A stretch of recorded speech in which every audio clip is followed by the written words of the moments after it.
저는 저기 서울 지부에서 한 1년 간이 들어인 방 부위원장은 저기 부부입니다.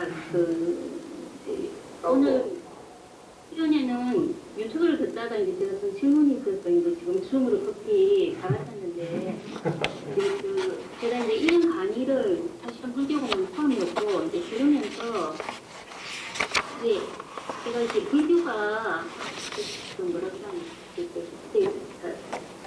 크게 보면 이제 외부 세계에 어느 생긴 이제 뭐 존재 뭐 실제라고 말하는 그 외부 세계가 있고 또 외부 세계가 우리의 감각기관 그러니까 뭐 육권을 통해서 들어온 이제 지각 현상 분석인데 마음의 세계가 있는데 저는 이제 불교가 철저하게 이렇게 마음의 세계만을 이제 부처님을 다루고 있지 않나 이렇게 생각해서 주관의 세계를 다룬다고 생각을 했고 그렇게 이해를 하면 되게 이렇게 편하게 이해가 되는데 불교가 정말 그런 건지 그러니까 이 객관의 세계 이 물질 세계 이게 객관 세계를 그 부처님이 이야기하고 계신 건지 그게 의문이고요.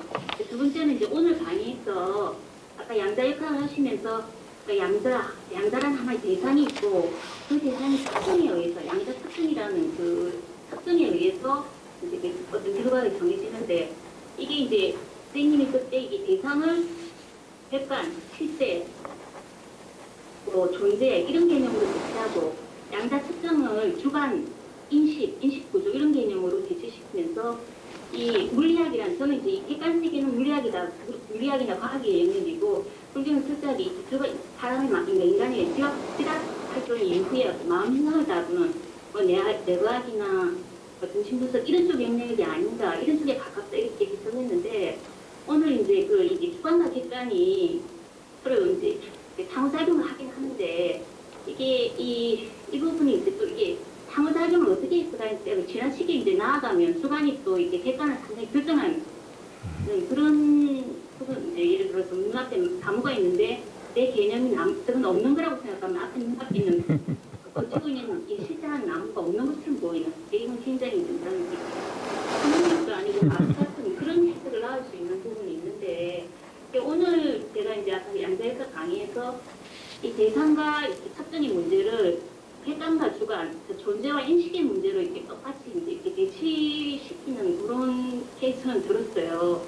그래서 이렇게 이 특정의 그러니까 그 물리학적인 이 특정의 개념이 그 주관적인 부분, 인식의 문제로 대치되는 개념인지 이 특정의 개념은 객관적인 어떤 객관적인 어떤 품질을 가진 그런 개념이 아닌지 그 부분 질문을 드리고 불교가 비단식이라서 다루는 건지 주관적인 마음 생각만을 다루는 이걸 좀 여쭤보겠습니다. 네, 질문의 요지를 제가 잘 이해한 것 같습니다. 그래서 그 부분에 대해서 좀 답변을 해 드려도 되겠습니까? 네. 네. 맞습니다. 사실 우리들은 항상 그렇습니다. 주관과 객관을 이원화시켜서 생각하는 게 우리들의 일반적이고 상식적인 생각입니다. 그러니까 밖에는 대상이 있고 그것을 보고 있는 내가 있다. 이게 이제 기본 전제가 돼가지고 세상을 바라보죠. 근데 아까 그 양자역학에서 우리가 느꼈던 게 이제 볼 수 있었던 게 뭐였냐면 밖에 있는 것이 내가 안 보면 그렇게 있다고 할 수 있는 근거가 없다는 거예요. 그러면 결국 그렇다고 해서 내가 보고 싶은 대로 세상이 되는 것도 아니죠. 아까 나무가 있는데 그 나무를 내가 없다고 생각한다. 그래서 나무가 없어지지는 않죠. 이것은 이제 주관과 객관을 항상 이원화 시켜놓고 무엇이 우선이냐고 따질 때 드러나는 딜레마입니다. 그래서 서양 철학에서도 실제론과 관념론이라고 하는 두 이론이 수백 년 동안을 같이 서로 다투었지만 결론이 안 난 문제거든요. 그럼 왜 결론이 안 났을까요? 사실은 시각이 잘못된 거예요. 문제 제기부터가 잘못된 거란 이야기죠. 다시 말해서 주관 없이는 객관 없고 객관 없이는 주관이 없기 때문에 주관과 객관은 상호작용을 한다는 것입니다. 그래서 만약에 보이는 놈이 없으면 보는 놈도 없겠죠. 보는 놈이 없으면 보이는 놈도 없을 것이다. 그거 상호작용을 이제 가지고 그런 관점에서 보면 우리는 지금까지 주관과 객관을 이원화시켜 놓은 상태에서 불교를 이해할 때 부처님은 주관적인 세계를 이해하셨고 과학은 객관적인 세계를 다루는 것이기 때문에 불교에서 객관 세계를 다루는 것은 월권이다. 말하자면은 부처님이 말하지도 않은 세계를 이야기한 것이 아니겠느냐라는 생각을 갖는 게 당연합니다. 그런데 사실 부처님께서 깨달으신 것은 상호작용하고 있다는 걸 깨달았지 주관과 객관이 개별적으로 양립하고 있다는 생각 자체가 잘못됐다는 걸 깨달으신 거예요. 그래서 이제 이런 문제들을 올바로 이해하기 위해서는 지금 우리들이 이걸 바르게 이해하는 의식의 구조까지 가기가 굉장히 어렵습니다. 불교 수행은 바로 지금 내가 가지고 있는 생각, 내 사유의 구조, 이것들이 뭐가 잘못되어 있는지를 깨달아서 차근차근 이제 그 반성해 가면서 공부를 하다 보면 그 의문 자체가 이제 해소가 될 수 있는 시점이 분명히 올 거라고 봅니다. 지금 여기에서 어떤 설명을 해도 주관적으로 가든지 객관적으로 가든지 둘 중에 하나에 가다 보면은 항상 이것 해결한 것 같으면 저것이 문제가 되고 저걸 해결한 것 같으면 이것이 문제가 되는 이 딜레마입니다. 그래서 우선은 이제 공부를 시작하셨으니까 그 문제를 해결하기 위해서 더욱 열심히 공부하시면 좋겠고 모든 문제는 근본적으로 자신이 해결해야 됩니다. 내가 아무리 설명을 해줘도 자기 자신이 그것을 이해하고 해소시킬 수 있는 지적 또는 인지적 능력이라 할까 단계에 가지 않으면 해결이 잘 안 됩니다. 그래서 이것은 굉장히 중요한 공부의 과제라고 생각이 됩니다. 근데 한 가지 이제 아까 양자역학에서 우리가 볼 수 있었던 좋은 점은 과학자들조차도 바깥에 있는 실제가 내라는 그것을 지각하고 인식하는 계기가 없이는 아무런 의미도 없더라는 거예요. 그런 점에서 일체 유심조다는 말을 하는 것이지 밖에 있는 것이 내 마음대로 된다고 해버리면은 그거는 밖에 있는 실제는 부정하면서 안에 있는 실제를 인정하는 꼴이 되거든요. 근데 또 역으로 말하면은 밖에 있는 것이 없으면 안에 있는 것도 있을 수가 없어요. 어떤 이제 그 생물학에서 이야기하기를 빛이 없으니까 눈이 사라지더라 합니다. 그러니까 이제 그 동물 속에서 살고 있는 생물들을 관찰해 보니까 눈 모양은 있어요. 근데 거기는 빛이 안 들어오니까 눈이 쓸모가 없는 거예요. 밖으로부터 자극이 없으니까 그것을 통해서 지각할 수 있는 능력 자체가 사라져 버려 가지고 눈도 사라졌어요. 만약에 주관과 객관이 개별적으로 존재한다면 눈을 안 보면 안 볼수록 더욱 건강하게 있어야 되겠죠. 왜냐하면 사용을 안 했으니까. 우리가 어떤 기계를 사용 안 하고 있으면 안 달아지잖아요. 그런데 우리의 그 마음이라고 부르는 것은 외부에 자극이 없으면은 전혀 작동하지도 않습니다. 그게 연기법이고 업설이에요. 부처님께서는 우리의 마음을 우리 몸속에 들어있는 실체로 보는 게 아니라 몸을 가지고 살아가는 과정 속에서 살기 위해서 삶을 통해서 나타나는 현상, 이걸 이제 연기한다고 말하죠. 이게 몸도 연기하고 그 몸을 통해서 나타나는 마음도 연기함과 동시에 연기를 그 마음을 통해서 또 세상이 연기해요. 그러니까 이 연기라는 세계는 이렇게 우리가 알고 있는 상식적인 이야기를 가지고 간단히 이해할 수 있는 게 아니라 매우 중첩적이고 심오한 내용을 담고 있습니다. 그래서 이러한 내용들을 오늘 여기에서 제가 다 설명할 수도 없고, 근데 지금 하신 질문은 굉장히 근본적인 문제라서 이 문제를 명확하게 다 설명하려면은 엄청난 시간이 필요합니다. 그래서 오늘 좀 마음이 흡족하시지 않을지 모르겠지만 오히려 이번 기회에 그러한 의문을 이제 가졌으니까 그걸 한번 스스로 해결하겠다는 생각을 가지고 이 공부를 같이 열심히 해보십시다. 그러면 반드시 그 문제의 답을 얻을 수 있을 겁니다.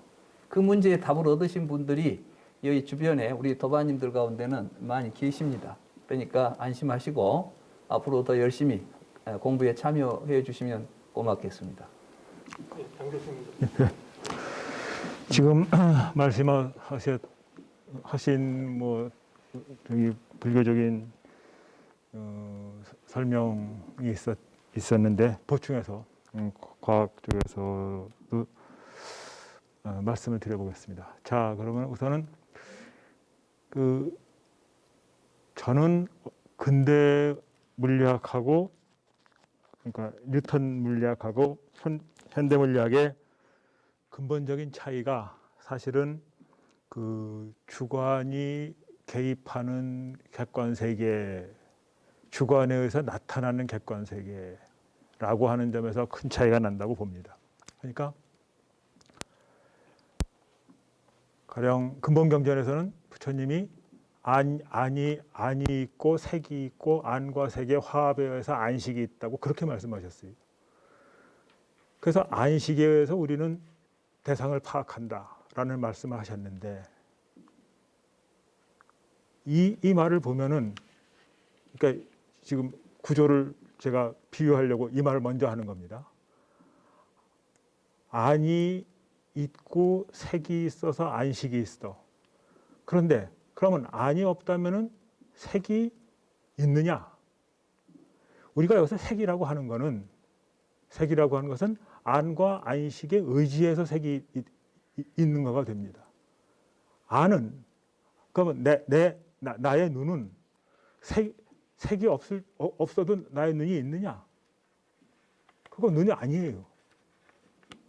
색이 있으면서 색을 보는 게 아니란 말이에요.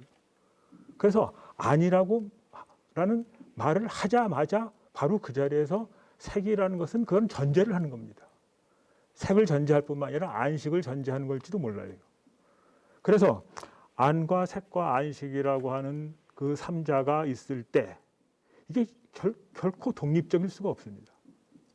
안이라고 하는 것은 색과 안식을 전제하고 안식은 안과 색을 전제하고 색은 안과 식을 전제하는 거예요. 그 세 개가 한꺼번에 있어야만 비로소 성립하는 거. 그래서 마치 세 개의 갈대가 있었을 때 하나는 서지 못한다고 하는 말하고 저는 연결된다고 이해를 하고 있습니다. 그것이 현대 물리학에서도 비슷하게 간다라고 하는 거예요. 예를 하나 들어보겠습니다. 지금 여기 펜이 잘 보이시나요? 펜이 잘 안 보이니까 여기 휴대폰이 보이시나요? 이게 보이실 겁니다. 제가 지금 기차를 타고 있다고 해보세요. 기차를 타고 있는 데서 이 물을 마셔요. 이렇게 진짜 마시겠습니다. 이렇게 마시면은 누군가가 나한테 그 물컵의 속도가 얼마냐고 물어볼 수가 있어요. 이거 제가 자주 드는 예 중에 하나입니다. 그런데 나는 지금 기차 안에 타고 있으니까 이 물컵의 속도는 정지하고 있는 거예요. 그런데 기차 바깥에 있는 사람이 보면은 이 물컵은 시속 100km 날아가는 겁니다. 물론 저도 같이 날아가죠. 그러면 누구 말이 맞느냐? 물컵의 속도가 얼마냐? 라고 하는 근원적인 문제가 생깁니다. 여기서 객관이라고 하는 것을 하나의 독립적인 실체로 인정한다고 하면은 물컵의 속도는 하나의 값만 있어야 돼요. 속도라는 게. 정지해 있거나 시속 100km를 가거나 둘 중에 하나로 정해져야 돼요. 그런데 이거는 고전적인 상대론입니다. 심지어는 뉴턴 역학의 상대론이. 그런데 기차 안에 탄 사람은 이 물컵이 정지해 있지 않으면 못 마셔요. 그런데 바깥에 있는 사람은 기차 바깥에 있는 사람은 이게 시속 100km 날아가는 거예요. 그러니까 이게 이제 갈릴레이의 상대론인데 여기서만 오더라도 상대론을 보면은 어떤 대상의 속도라고 하는 것은 속도입니다.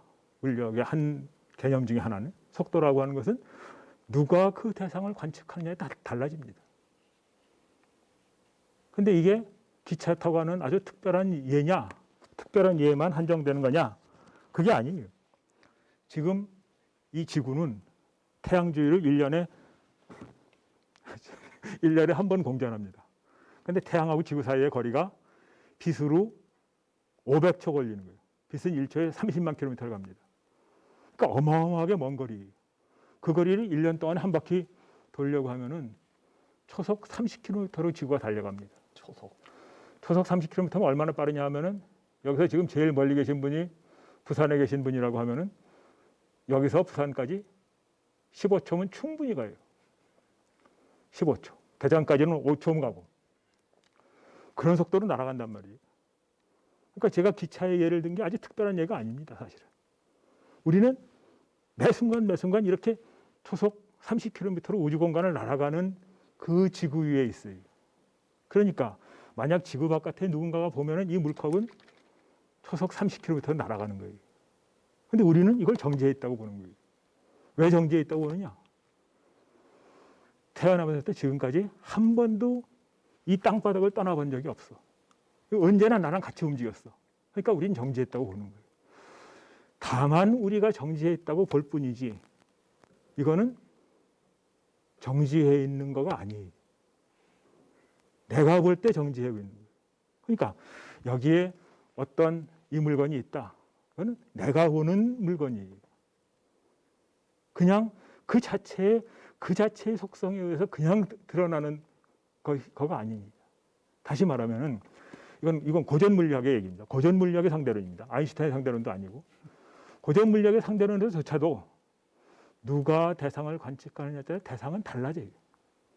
그것까지가 이제 고전 물리학입니다. 근데 이게 이제 간단하게 얘기하면은 그게 상대성 이론으로 오면은 그러니까 우리가 보통 말하는 아인슈타인의 상대성 이론으로 오면은 그다음에 시간이 달라져요.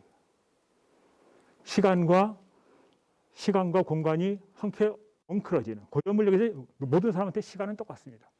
그런데 아인슈타인의 상대성 이론을 오면은 시간이 달라져요.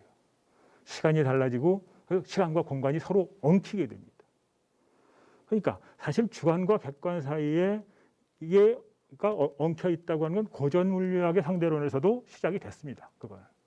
그런데 아인슈타인에 오면은 우리가 객관적이라고 생각했던 주관하고는 아무 상관도 없다고 생각했던 객관조차도 서로 엉켜 있다. 객관인 시간과 공간조차도 서로 엉켜 있다. 그래서 아인슈타인의 상대성에서는 시간과 공간이라는 말을 안 쓰고 시공간 붙여서 씁니다. 스페이스 타임이라고 그렇게 붙여 쓰게 되죠.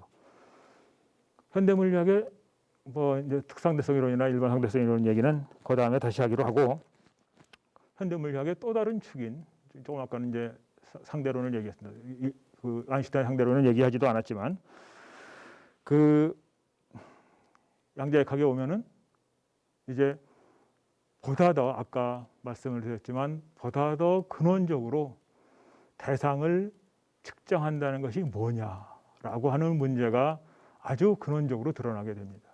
대상은 언제나 그 자신의 속성에 의해서 그거를 그대로 언제나 나한테 보여주는 게 아니라 내가 어떻게 관찰하느냐에 따라 달라진다. 그 점에서 상대성 이론과 같아요. 다시 상대성 이론으로 가면 이거는 지금 그러니까 아까 한 얘기를 종합을 하면 이건 지금 이렇게 하고 보면 정지해 있는 겁니다. 근데 내가 이렇게 움직여서 가면은 내가 이렇게 움직인다는 거는 이게 이렇게 간다는 거 똑같아요. 그게 상대적인 거예요. 그것처럼 대상이라고 하는 것은 나에게 나타나는데 그 나타나는 거는 대상 자체의 속성에 의해서가 아니라 내가 대상을 어떤 상태에서 바라보느냐에 따라서 결정이 된다. 그게 측정이거든요. 그래서 양자역학에서 측정이라고 하는 말이 본격적으로 나오기 시작을 했지만 사실은 상대성 이론, 심지어는 고전역학의 상대성 이론, 갈릴레이의 상대론에서조차 누가 대상을 바라보느냐에 따라서 대상의 모습은 다르게 나타난다라고 하는 겁니다. 다시 후천인의 말씀으로 돌아가면은 내가 눈으로 보는 세상, 그거는 안식인데 그거는 내가 어떻게 보느냐에 따라서 다르다. 그래서 유식에서는 일수사견이라고 하죠.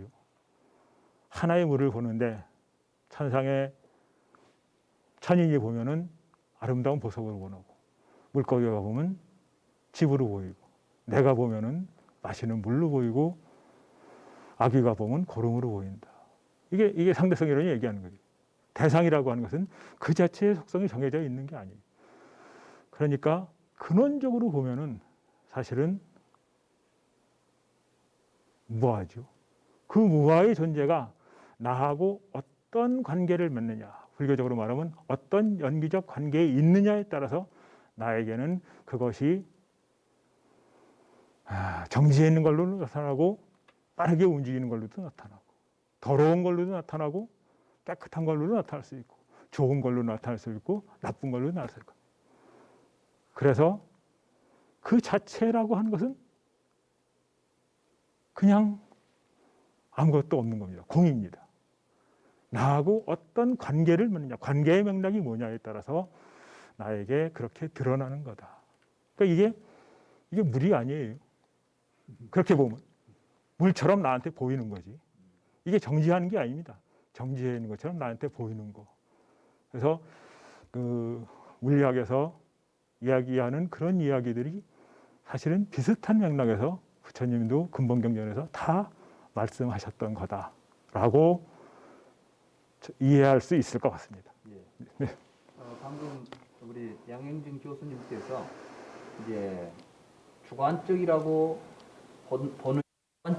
보느냐는 것 자체가 이제 무의미해졌다는 말씀을 하신 거예요. 우리가 본다는 것 자체가 이미 주객이 연기해서 나타난 현상이니까 부처님이 주관적인 세계만 봤다고 해버리면은 뭐 주관이 따로 있고 객관이 따로 있다면은 안쪽만 봤다고 말할 수 있는데 안팎은 서로 한 덩어리라면 안을 봤으면 바깥도 당연히 보게 되는 것이고 안을 바로 보려면 바깥을 봐야 되죠. 다시 말해서 눈을 우리가 확인하려면 색을 통해서만 눈이 확인되지 않아요. 그러니까 아까 이제 처음 질문 부처님께서는 내면의 세계만 보셨는데 바깥 세계는 안 보신 것이 아니냐, 과학이 보는 거 아니냐라고 했던 질문이 사실은 그렇지 않다. 지금까지는 그런 식으로 불교를 이해했죠. 그러니까 이제 과학은 이제 과학이 하고 바깥 세계는 과학이 하고 불교는 우리가 마음만 다루면 된다라고 했는데 양자역학 같은 현대 물리학과 더불어서 또 불교의 본래 제가 이제 초기 경전들을 연구하다 보니까 그런 이해들이 사실은 잘못된 이해였다는 것이죠. 부처님은 애시당초 물질과 정신을 이분하지도 않았고 주관과 객관의 이분화되어 있는 구조 자체가 문제다라고 우리에게 말씀하신 거예요. 그래서 이제 그런 점들에 대한 불교 이해는 좀 더 같이 공부하시다 보면 확실해질 것이라고 생각을 하고 오늘 양행진 교수님의 그 여러 설명을 통해서 객관적이라고 보았던 것조차도 주관성이 투영되지 않을 수 없다는, 그래서 주관과 객관의 분리 자체가 불가능하다는 그런 요지의 말씀으로 이해하시면 좋지 않을까 싶습니다. 네, 다음 분께 질문. 예. 학장님께서 아까 적으시는데 혹시 뭐 하신 말씀이 계신가요? 학장님. 좀 큰 틀에서 제가 말씀을 드리자면은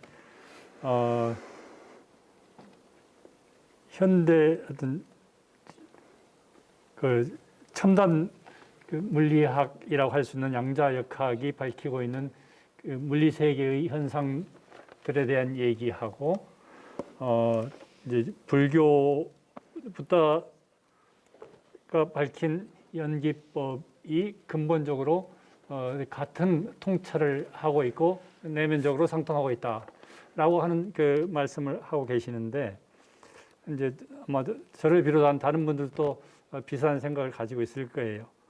우리 물리학만 하더라도 고전 물리학, 현대 물리학, 그다음에 지금 양자역학 이렇게 그 물리 세계에 대한 이해가 계속 그 달라져 온 거라고 이제 볼 수가 있어요. 그래서 현재 양자역학보다도 한 단계 더 나아간 그리고 더 그 보편적인 우리가 사는 세상을 설명하는 또 다른 이해가 나오시지 않을까. 그렇다면 그런 이해하고 또 불교는 또 어떻게 그 상통할 수 있을까 하는 또 의문을 하나 가질 수가 있는 것 같아요. 일단 이것만. 네. 저기 강보영 부부님 그 충분히 답변이 되셨는데 혹시 뭐 조금 더 추가 질문하시고 싶은 내용이 있으신가요? 이제 그 불교에서 주관과 객관의 문제에 대한 이야기는 그 제가 질문한 첫 번째 부분은 충분히 이야기된 것 같고, 제가 이제 두 번째 질문은 그러니까 양자역학하고 불교가 일맥상통한다고 하는 그 물리학과 현대 물리학과 불교가 일맥상통한다고 조금 많이 이야기를 하시는데 그 부분에서 아까 그 이 특정의 개념을 주관의 개념과 동일시할 수 있느냐, 이게 두 번째 질문이었거든요.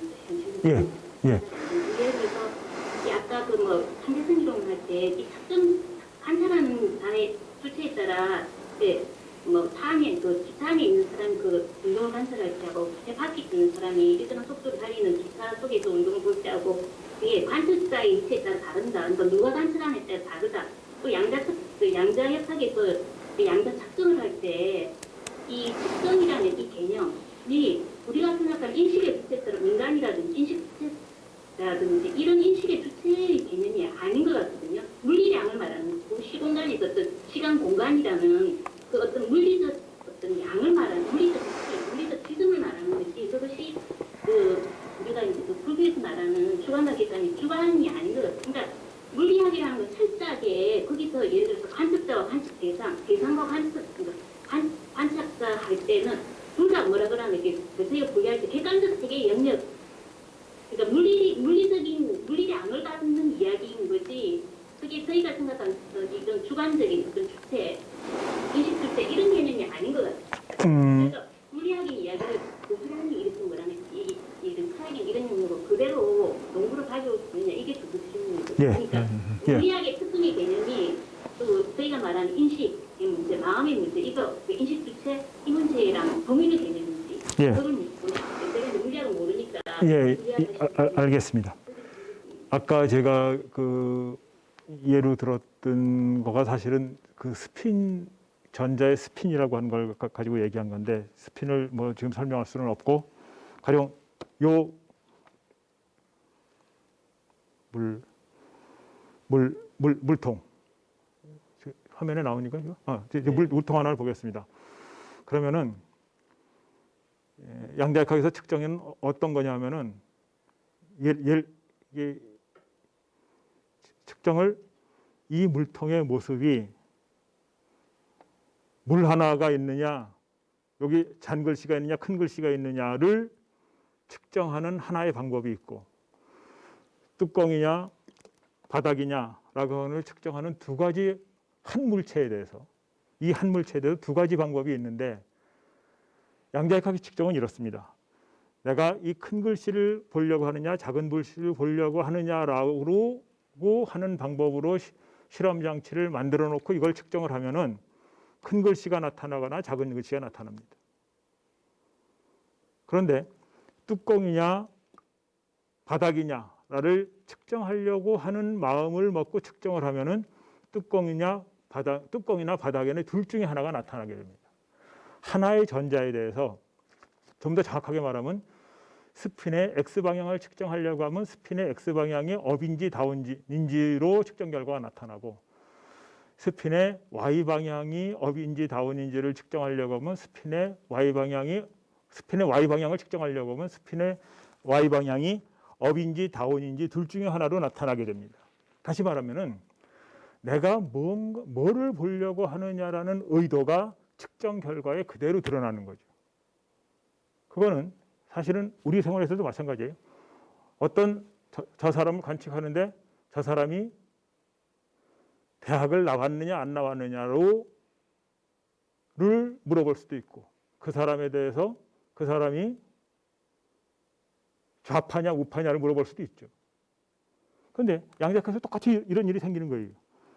이 큰 글씨를 보려고 하냐 작은 글씨를 보려고 하느냐라고 하는 하나의 측정 방법이 있고 뚜껑과 바닥을 보려고 뚜껑이냐 바닥이냐의 중에 어느 것이냐를 측정하려고 하나의 방법이 있으면은 그 측정하려고 하는 의도에 따라서 답이 나오게 된다. 다시 말하면은 나의 의도가 거기에 내가 뭐를 보려고 하는지의 의도가 측정 결과 측정이라고 하는 것은 내가 뭐를 보려고 하는지에 의해서 측정 결과가 나오는 거예요. 다시 말하면은 이 물음의 형태가 뭐냐에 의해서 답이 어느 건지가 결정되는 거. 다시 말하면 주관이라고 하는 것이 없는 그냥 그대로 객관적인 그런 거는 양자역학에서는 없다라고 생각하실 수가 있습니다. 그래서 주관이 없는 객관이라는 게 이제 없다. 측정이라고 하는 건 어떻게 주관이라고 하는 것과 연결시키느냐라는 거는 이제 그런 의미에서 말씀을 드리는 겁니다. 아마 이 부분이 아인슈타인이 EPR을 통해서 도저히 인정할 수 없다고 했던 부분인데 우리 상식적인 사람들은 아인슈타인 쪽에 서 있죠. 그 입장에서 보면 도대체 우리가 지금 측정한다는 것 자체가 일정한 양이 얼마냐 이렇게 특정해서 측정을 해야 되는데 그러면 과학에서 뭐 한다는 이야기냐 이제 이런 질문이 지금 방금 하신 분의 질문의 요지 같은데 그 삼각 자체가 저 변화가 오고 있다는 것이 현대 물리학이고 그러니까 이제는 더 이상 과학적 탐구가 객관적 대상을 놓고 측정한다는 입장이 아니라 이제 우리들의 의도가 개입되지 않은 측정은 있을 수 없고 또 측정을 통해서 드러나지 않는 것은 존재라고 말할 수조차도 없다. 결국은 인지되지 이전에는 우리가 뭔가를 인식하기 이전에는 객관적이라고 말할 수 있는 아무것도 존재하지 않는다라는 결론. 사실은 이제 제가 번역한 그 불교와 양자역학에서도 결국은 양자역학의 입장은 우리가 알기 전에, 우리가 인식하기 전에는 사실은 아무것도 아니다. 마치 무엇이 있어야 관측하는데 아무것도 아닌 것을 어떻게 관측하고 측량할 수 있겠습니까? 결국은 측량을 통해서 드러난 것을 우리는 과학이라고 부르고 사물이라고 부르고 있을 뿐이기 때문에 그런 입장에서 이제 부처님이 제법 이렇게 공이다, 연기하고 있을 뿐이다 이런 이야기들이 이제 양자역학을 통해서 훨씬 더 설득력 있게 이해되는 부분이 아니겠는가 이런 생각을 해봅니다. 한마디만 더 드리면은 그래서 제가 유학이 끝났을 때쯤 미국 물리학회 회장이었던 머민이 어떤 논문을 썼었냐면 내가 보고 있지 않은 순간에도 다른 존재하는가 라는 논문을 썼습니다. 논문 제목이 겁니다. 물리학 논문이요? 예, 물리학 논문입니다. 그 물리학회 회장이었던 미국 물리학회 회장이었던 사람이에요. 내가 보고 있지 않은 순간에도 달이 존재하나? 라고 하는 문제. 이 문제가 연결이 되는 겁니다. 존재 자체를 정말 알 수가 있느냐? 조금만 더 얘기해도 되나요? 예. 하세요. 하나만 더 얘기하겠습니다. 오늘 많이 하셔야 돼요. 예. 하나만 더 얘기하겠습니다. 그 아인슈타인의 일반 상대성 이론에서 보면은 이제 이런 얘기가 나와요. 일반 상대성 이론은 사실은 저는 잘 모릅니다. 왜냐하면 수학이 너무 힘들어서 물리학하는 놈들이 수학이 힘들어서 이제 수학 특별한 사람 아니면 일반 상대성은 잘 못합니다. 저도 공부해보려는데 못했는데 하여튼 그 안에 나오는 첫 번째 상황만 설명을 드리겠습니다. 이게 우주선이라고 해요. 우주선이 이렇게 가고 있습니다. 그런데 우주선 안에 그 우주인이 타고 있어요. 조종사가 타고 있어요. 근데 아인슈타인의 천재적인 아이디어는 뭐였냐면은 이 우주선이 갑자기 가속을 해요.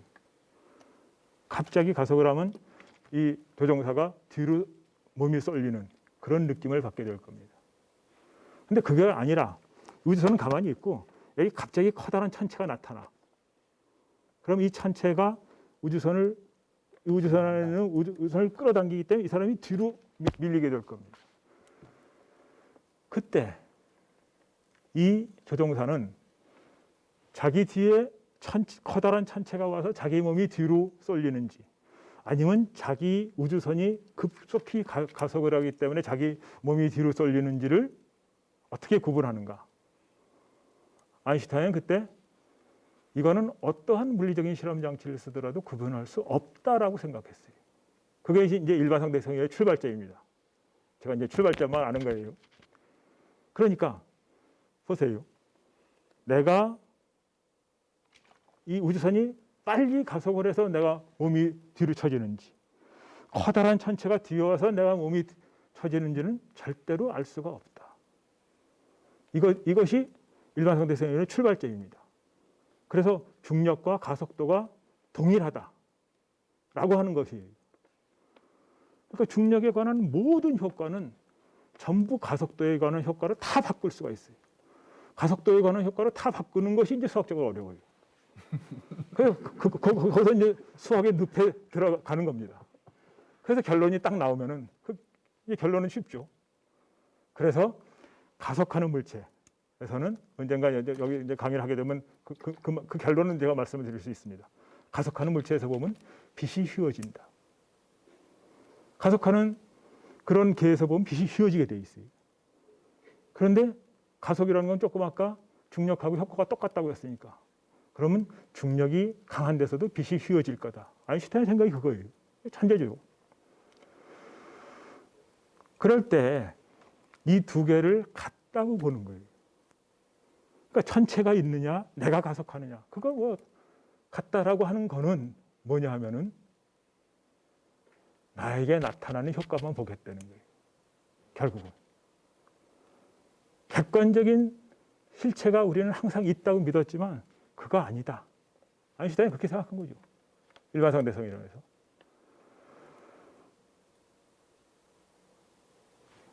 (30초) 안에 간단히 얘기하면 하나만 더 얘기하면 여기 이 휴대폰이 있습니다. 여기 물병이 있어요. 여러분 보기에 물병이 길죠. 그런데 이 물병이 빠르게 가요. 빠르게 가면은 이 물병의 길이가 단축이 됩니다. 이건 특성대성 이론입니다. 그래서 특성대성 이론이라는 것은 스페셜, 그래서 아주 특별한 경우, 어떤 특별한 경우냐면 중력이 없는 그런 특별한 경우에 한정해서 논의한 거예요.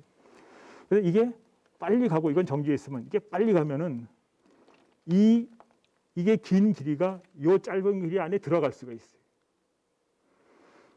그런데 우리는 항상 어떻게 생각하느냐 하면은 긴 놈이 어떻게 짧은 거에 들어가느냐라고 생각하는 거죠. 근데 뭘까요? 그 관습적인 생각, 이거를 깬 것이 특성대성 이론입니다. 이게 빨리만 간다면은 이 짧은 거 안에 충분히 들어가고도 남아요. 이게 단축이 됩니다. 어마어마하게 단축이 될 수 있어요. 물론 그 순간이 짧겠죠.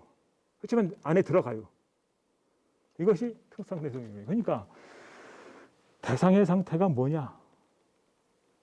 그 대상의 상태 그대로 나한테 관측이 되는 건 아니다.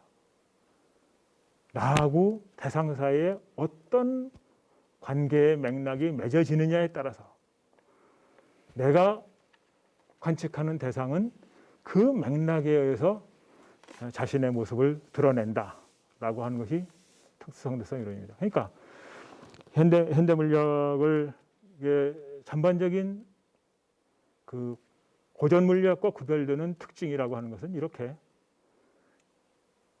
내가 관측하는 대상이 내가 관측하는 대상은 그 대상 자체의 속성에 의해서 나한테 나타나는 것이 아니라 나와 대상 사이에 어떤 관계의 맥락이 맺어지느냐, 불교적으로 말하면 어떤 연기적 맥락이 맺어지느냐에 따라서 그 모습을 드러낸다.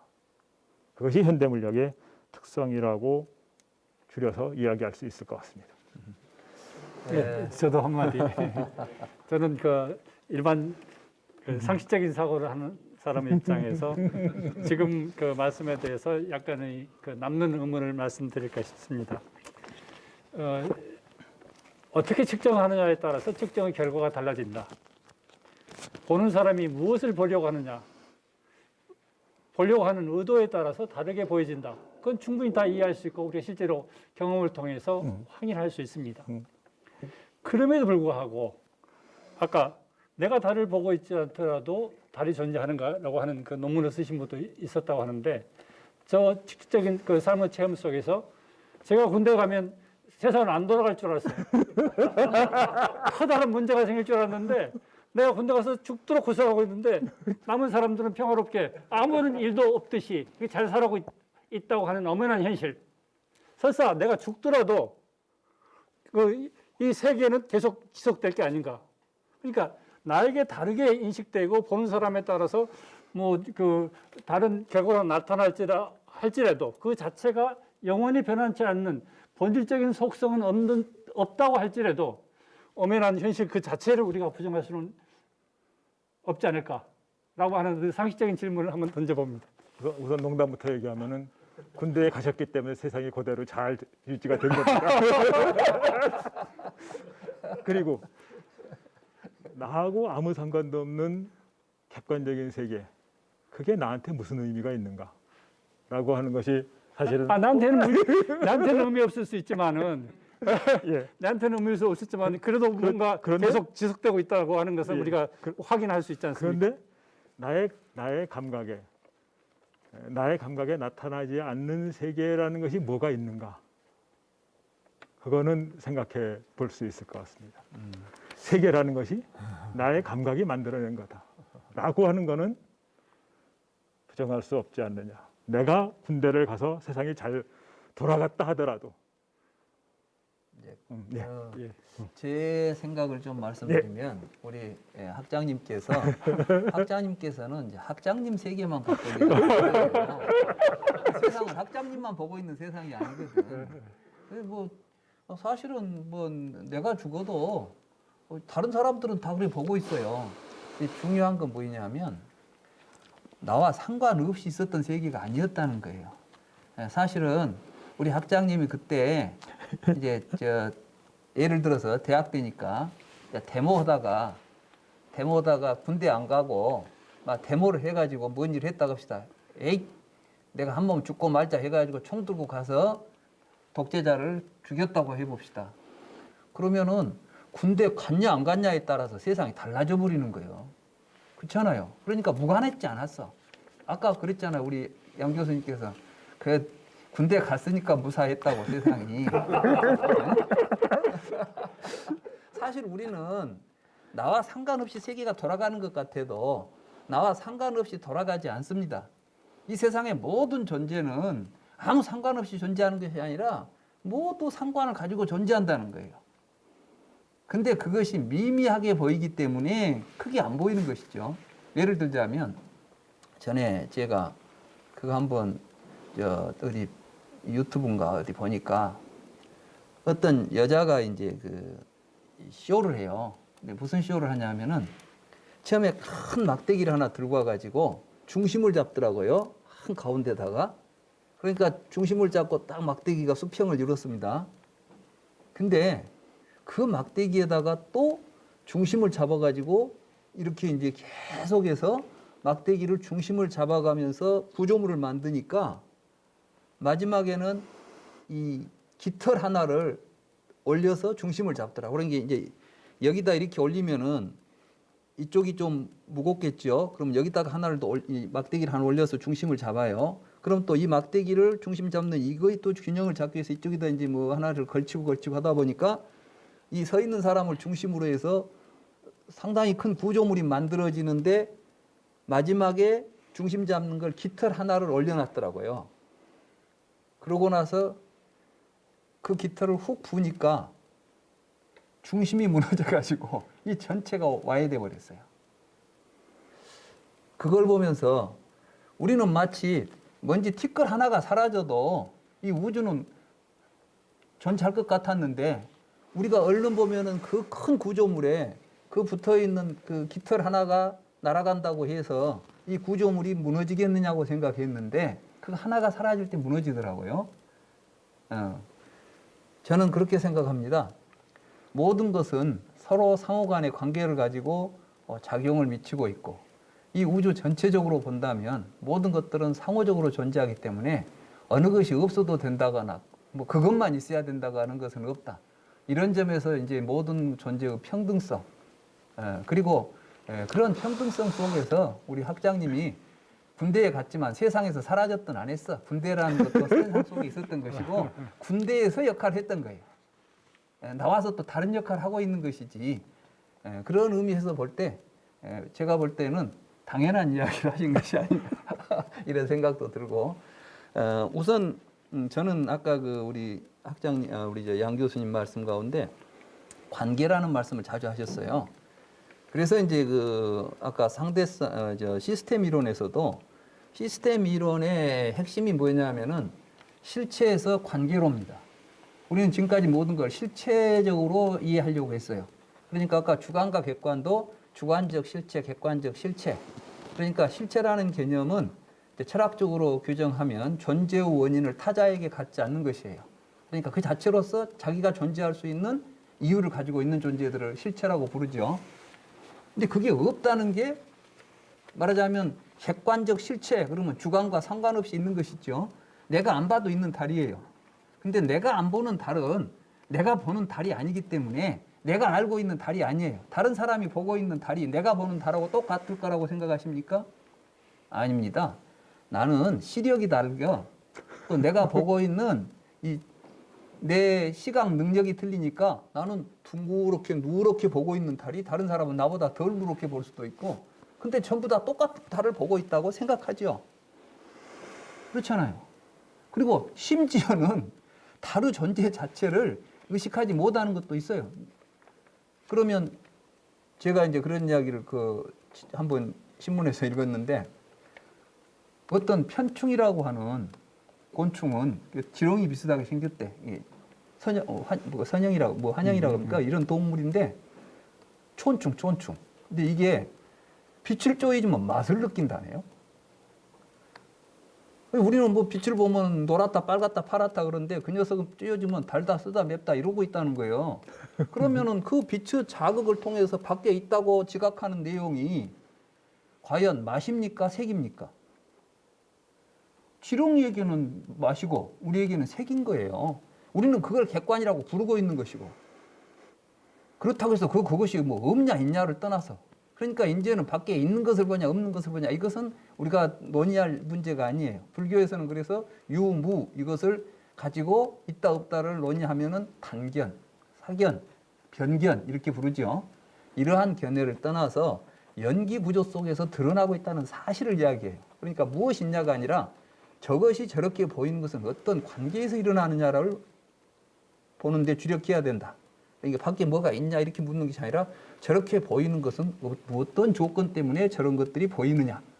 이게 이제 우리 관측의 시각이 바꿔지는 거죠. 그래서 양자역학도 앞으로는 바깥에 있는 사물을 대상으로 해서 보는 게 아니라 지금 나타난 현상을 우리가 어떻게 해서 저런 현상이 나타나는가를 보는, 다시 말해서 실체를 찾는 것보다는 관계를 규명하는 작업으로 아마 가지 않을까, 또 연기적 사고가 그런 게 아닌가 이런 생각도 좀 듭니다. 예.